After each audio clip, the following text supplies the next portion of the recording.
Students, आज की इस क्लास में हम 22 सितंबर 2023 के लिए करंट अफेयर्स के एमसीक्यूज डिस्कस करेंगे. So let's begin.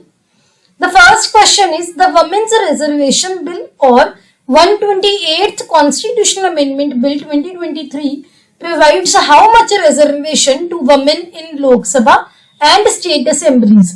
जो वुमेन रिजर्वेशन बिल है या फिर 128th कॉन्स्टिट्यूशनल अमेंडमेंट बिल है 2023 का, इसने जो वमेन है, जो फीमेल्स हैं, उनको लोकसभा और जो स्टेट असेंबलीज हैं, लोकसभा और जो विधानसभा है, उनको कितना आरक्षण दिया है, कितनी रिजर्वेशन दी है. ऑप्शन ए है 1/4, ऑप्शन बी है 1/6, ऑप्शन सी है 1/3 एंड ऑप्शन डी है 1/2. यहाँ पर आप इसका सोर्स देख सकते हैं. Lok Sabha passes historic women's reservation bill. So इसमें क्या है, सबसे पहले तो आपको ये पता होना चाहिए कि ये 27 साल हो गए थे जो वुमेन्स रिजर्वेशन बिल को पहली बार इंट्रोड्यूस किया गया था पार्लियामेंट में, लेकिन ये अभी लोकसभा ने पास किया गया है. ये अभी एक्ट नहीं बना क्योंकि अभी राज्यसभा ने इसको नहीं पास किया. वहां पर अभी ये जाएगा, प्रेसिडेंट की असेंट चाहिए होगी, इसके बाद वो अलग इश्यूज है. लोकसभा ने इसको पास किया है. ये जो बिल है ये अभी राज्यसभा में जाएगा पैसेज के लिए, देन प्रेसिडेंट के पास जाएगा असेंट के लिए. इसका जो पर्पस है वो क्या है, ये 1/3 रिजर्वेशन जो है वुमेन को, 1/3 जो आरक्षण है वो वुमेन को देगा. कहां पर? लोकसभा में और स्टेट असेंबलीज में. तो ये जो है आपको ध्यान रखना है. इसका आंसर है ऑप्शन सी, दैट इज 1/3. आपके लिए क्वेश्चन है कि अभी करंटली जो वुमेन की रिजर्वेशन कितनी है लोकसभा में भी और स्टेट असेंबलीज में भी, वो आपको कमेंट सेक्शन में बताना है. Next question is the KCC घर घर अभियान is an initiative of. KCC घर घर अभियान किसका इनिशिएटिव है? ऑप्शन ए है ministry of housing and urban affairs, option B है ministry of agriculture and farmers welfare, option C है ministry of home affairs and option D है ministry of finance. यहाँ पर आप देख सकते हैं घर घर केसीसी अभियान. ये क्या है? Door to door KCC campaign है. ये इवेंट का क्या आप बोल सकते हो, इसका एम क्या है कि जो किसान क्रेडिट कार्ड स्कीम है, केसीसी स्कीम जो काफी पहले ये लॉन्च हुई थी, उसके जो बेनिफिट्स हैं वो अभी हर किसान को, भारत के हर किसान को एक्सटेंड करना. इस कैंपेन का यही एम है कि यूनिवर्सल फाइनेंशियल इंक्लूजन करना, सो दैट हर किसान को किसी भी इश्यू के बिना, किसी भी ऑब्स्टेकल के बिना, रुकावट के बिना एक्सेस मिले क्रेडिट फैसिलिटीज का, सो दैट वो अपने एग्रीकल्चर परस्यूट्स में उनको हेल्प मिल सके. ये जो कैंपेन है ये काफी अच्छा रोल प्ले करता है नॉन केसीसी अकाउंट होल्डर्स के लिए. जो पीएम किसान बेनिफिशियरीज हैं, जो नॉन केसीसी अकाउंट होल्डर है, उनको भी अभी इसके द्वारा जो है बेनिफिट दिया जाएगा. और ये केसीसी अकाउंट्स की जो सेचुरेशन है उसको भी फोस्टर करेगा अमंग द एलिजिबल पीएम किसान बेनिफिशियरी फार्मर्स. जो केसीसी घर घर अभियान है, इसके लिए प्राइमरी एग्जीक्यूटिंग ऑर्गेनाइजेशन होती है जो इसको इम्प्लीमेंट करेगी. एग्जीक्यूट भी तो कोई ऑर्गेनाइजेशन करेगी, वो है नाबार्ड. तो जो नाबार्ड है इसकी एग्जीक्यूटिंग ऑर्गेनाइजेशन है, जिसको जो ओवरऑल एग्जीक्यूशन का, मॉनिटरिंग का काम, जो रिस्पॉन्सिबिलिटी है वो मिली है. तो इसका आंसर है option B, that is ministry of agriculture and farmers welfare. Next question is world Alzheimer day is celebrated on. World Alzheimer day कब मनाया जाता है? ऑप्शन ए है 19 सितंबर, ऑप्शन बी है 20 सितंबर, ऑप्शन सी है 21 सितंबर एंड ऑप्शन डी है 22 सितंबर.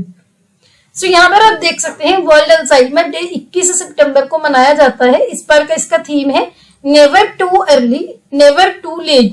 Alzheimer disease है क्या? ये एक दिमाग का, ब्रेन का डिसऑर्डर है, जिससे क्या होता है, इंसान की जो याददाश्त है, जो मेमोरी है, वो धीरे धीरे खत्म होती जाती है. उनकी जो थिंकिंग स्किल्स है, उनकी सोचने की क्षमता है, और इवेंचुअली वो छोटे से छोटा काम भी जो है करने की उनकी एबिलिटी जो है खत्म हो जाती है.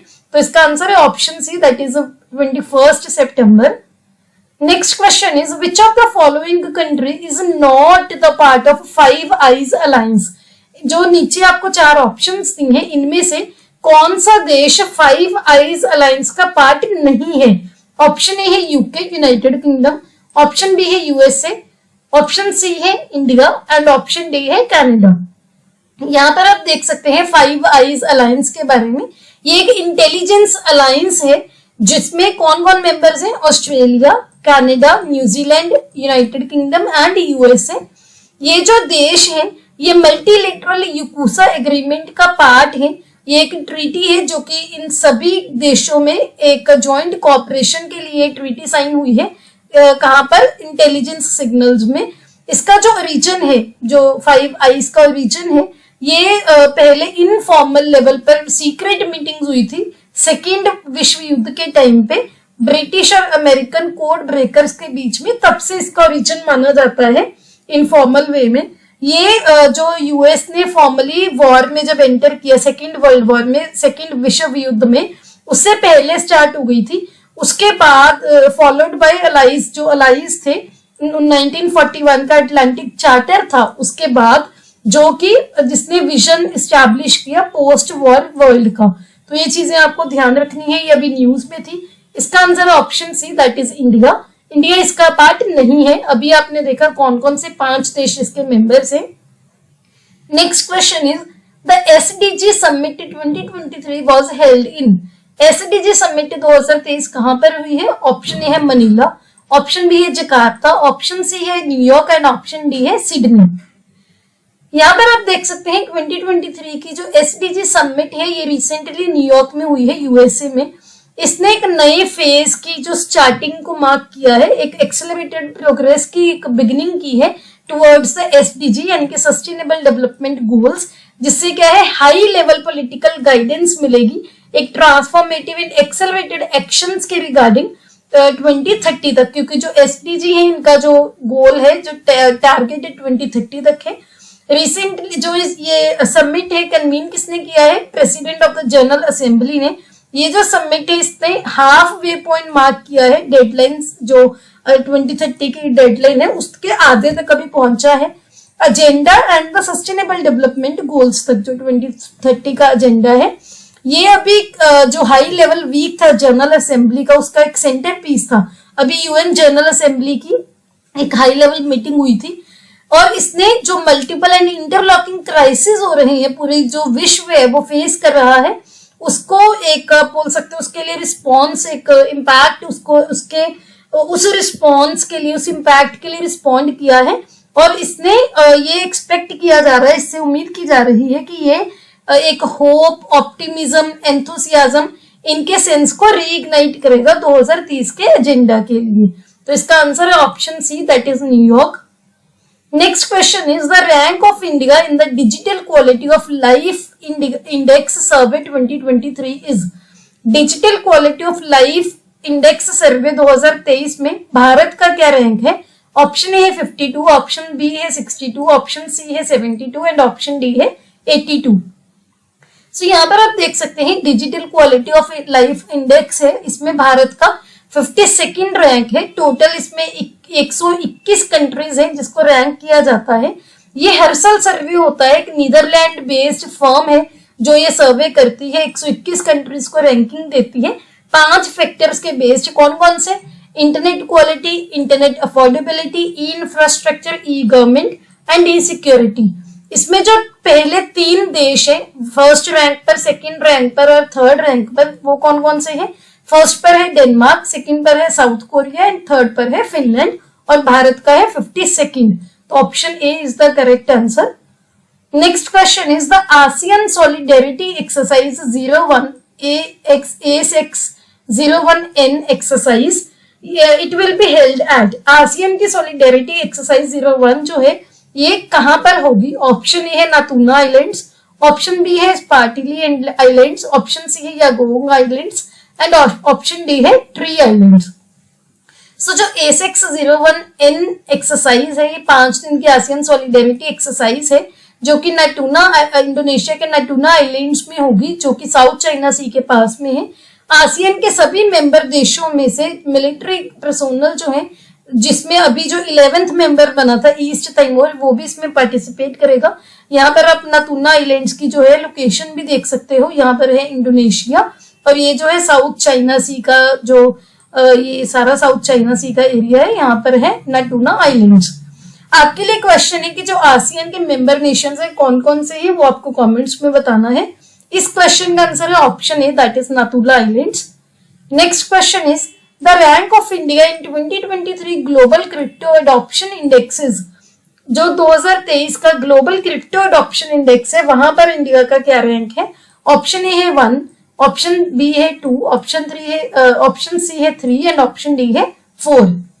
सो यहाँ पर आप देख सकते हैं 2023 के ग्लोबल क्रिप्टो अडॉप्शन इंडेक्स में इंडिया का फर्स्ट रैंक है। ये हर साल कौन रिलीज करता है, क्रिप्टो एनालिसिस फर्म है चेन एनालिसिस नाम की, वो रिलीज करती है ये इंडेक्स। इंडिया का जो रैंक है पहले 2022 में 4th था, अभी फर्स्ट रैंक है। ओवरऑल 154 देश हैं जो कि जिनकी रैंकिंग की गई है क्रिप्टो अडॉप्शन में। ये जो रैंकिंग है ये शो करती है कि कैसे हर देश के जो आम नागरिक है, एवरेज लोग हैं, वो कैसे क्रिप्टो को यूज करते हैं अपनी डेली लाइव्स में। तो इसका आंसर है option A, that is the first. Next question is the ISSF world cup 2023 was held in. ISSF world cup 2023 कहां पर हुआ था।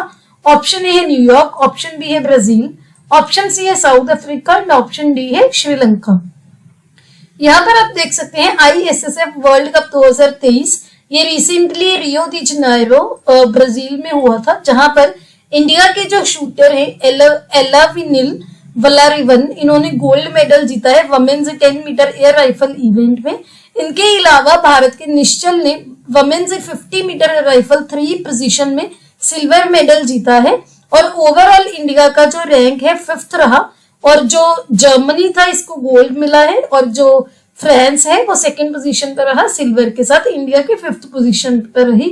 तो ISSF जो वर्ल्ड कप तक कहां पर हुआ था, option B that is Brazil, जो कि साउथ अमेरिका में है।